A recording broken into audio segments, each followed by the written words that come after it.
The Manipulator. The Manipulator is an antagonist defined by their ability to bend the world to their whims. Manipulators may have lofty goals like world peace, or absolute power, or simply want a friend. It doesn't matter because to them, everyone is just a piece on the chessboard. Using their unreasonably high intellect, they attempt to attain their goals by making everyone and everything move according to their wills.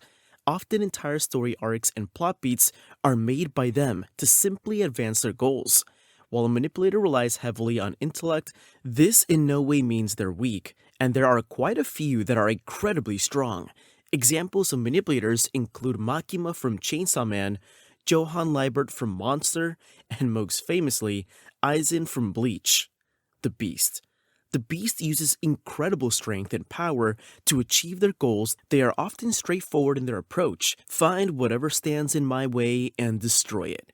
Despite the name, Beasts can have fully fleshed out personalities, nuanced fighting styles, and be decently cunning.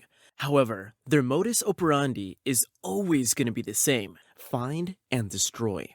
Beasts tend to have very simple motivations, whether that be to have fun, make some money, or satisfy their rage. Example of beasts are Broly from Dragon Ball Z, Uvojin from Hunter x Hunter, and Sukuna from Jujutsu Kaisen. The Inner Demon.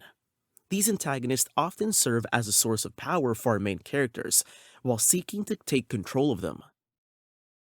It is a common trope in battle shonen and was made popular by anime like Naruto and Bleach. Often, the power of the inner demon comes out when the protagonist is at their lowest point, giving them a significant boost in power, but also stripping them of their virtue.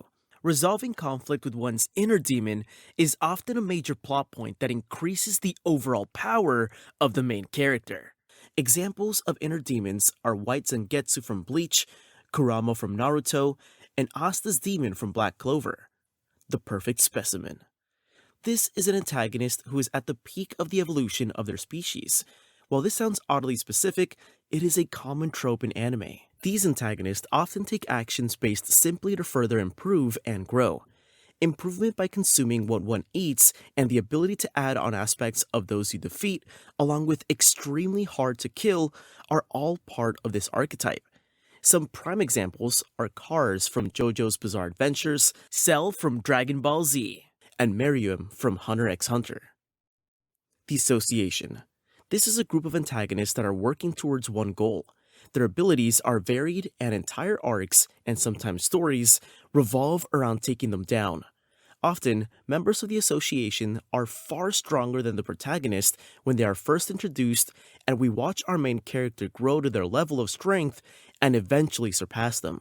Examples are the League of Villains from My Hero Academia, and the Upper Moons from Demon Slayer, and it would be a crime to name villain groups and not name the most iconic of them all, the Akatsuki from Naruto.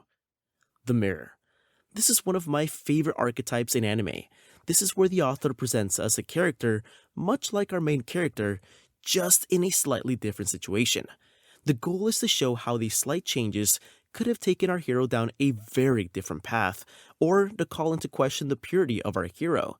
As the name implies, their stories mirror those of the protagonists. I love these type of antagonists because the conflicts between them and the protagonist are just a metaphor for the protagonist's battle against the evil they could be. Much like the inner demon they represent, struggles that we as people go through every day. Examples include Illumi, who mirrors Killua without Gon in Hunter x Hunter, Obito, who mirrors Naruto, and Gabi, who mirrors Eren in Attack on Titan. The Antithesis. These are antagonists meant to be the opposite of our protagonist in every way. They serve as a visual reminder of everything our heroes fight against. They are the darkness to our hero's light. Where mirror antagonists represent an internal struggle against oneself, antithesis antagonists represent one's fight against all that is wrong in the world.